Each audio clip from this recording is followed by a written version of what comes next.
In this video, I'm going to work through these 4 examples, and then I'm going to challenge you to do the last 2 on your own and see how you do.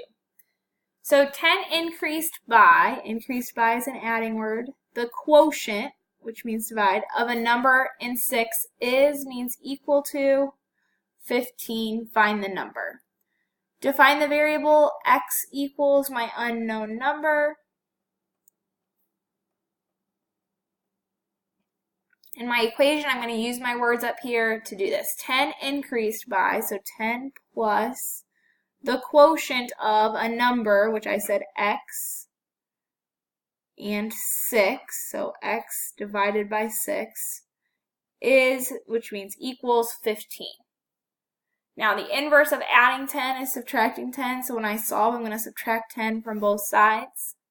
I get x over 6 equals 5. X over 6 means divide. The inverse of division is multiply, so I'm going to multiply both sides by 6.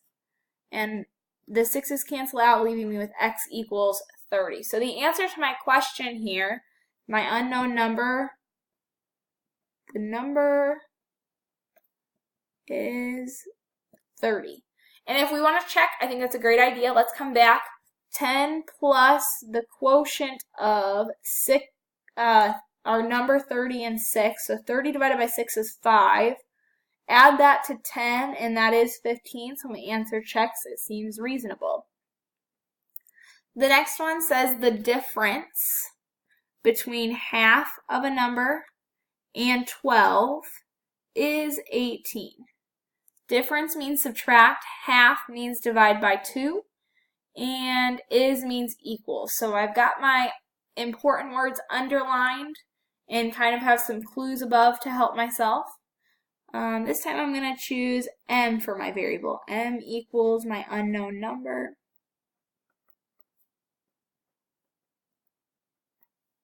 And when we write the equation, it's the difference between half of a number, so m divided by 2, and this is my difference, 12, equals 18. So I've got half my number, the difference of half a number. Here's my half a number. And here's the other part of my difference, 12. Means equals 18. Now to solve, I always just have to use inverse operations. The inverse of subtracting 12 is adding 12 to both sides. M divided by 2 equals 30. And then I can use inverse operations. The inverse of dividing by 2 is multiplying by 2 on both sides. And m equals 60. So my unknown number, the number is 60. I can double check my answer to see that it makes sense by checking back. That's a good habit to get into. The difference between half of a number, so half of 60 is 30, the difference means we subtract, so 30 minus 12 does give me 18, so my answer seems reasonable and makes sense. The next example says, suppose the current temperature is 54 degrees.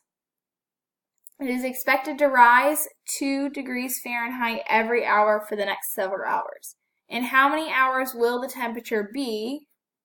78 degrees. So rise is plus. For every hour means we're probably going to multiply by how many hours, and then will that be means will is kind of like is, it means equal to. So it's currently 54. It's going to rise 2 degrees. What's different about this, or what's unique about this problem, is now we're putting this into a real-world context. It's no longer just find this missing number. It's really putting it into context for a real-world situation. So define the variable. What's the question asking and how many hours? So we're trying to figure out h equals hours until the temp is 78 degrees Fahrenheit. Write the equation. Well, it's 54 right now, but then it's going to rise, so we're going to add 2 degrees for every hour, so 2 times the number of hours for the next several hours, and then it's going to be 78 degrees. So 54 plus 2h equals 78 is my equation.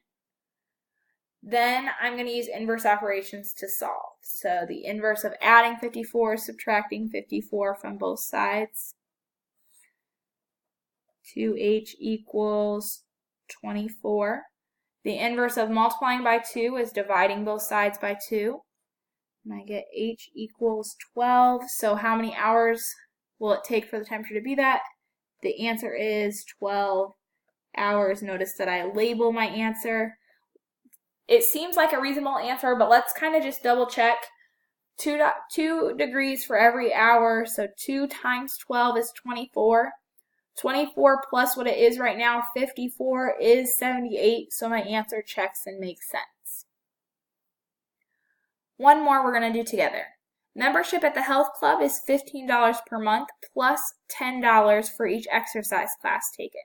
Jill paid $75 for the month of September. Write and solve an equation to find the number of exercise classes Jill took in September. So $15 per month. Per is kind of one of those things. Sometimes we mean times, but sometimes we don't. So we'll have to look. Plus, we definitely know means add. $10 for each exercise. Each is going to tell us probably we need to multiply. So Jill paid $75 total. That's going to be an important number, just like 10 and 15. This actually we're not going to multiply. So we're going to add 15 to 10 times the number of exercises. So what's the question asking? Write and solve an equation to find the number of exercise classes. E equals exercise classes Jill took in September. Notice that when I define my variable, I try and write a phrase. My equation is $15 a month plus the $10 times the number of exercise classes. 10 times E is going to give me my total for my exercise classes. And all of that's going to equal the total for the month, which is $75. Once you get to this point, it should be pretty easy. I think the hardest part of all of this is defining the variable correctly and then using that variable correctly when writing your two-step equation. Because after this, you have all shown that you've mastered solving two-step equations. The inverse of adding 15 is subtracting 15 from both sides.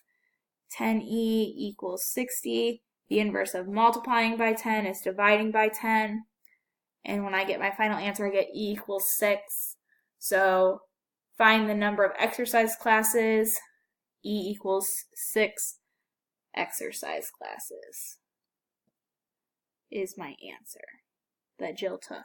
And if I want to make sure it makes sense, 6 times 10 gives me how much she spent on exercise classes. That's $60. Plus her original $15 is $75 total. And so my answer makes sense, 6 exercise classes.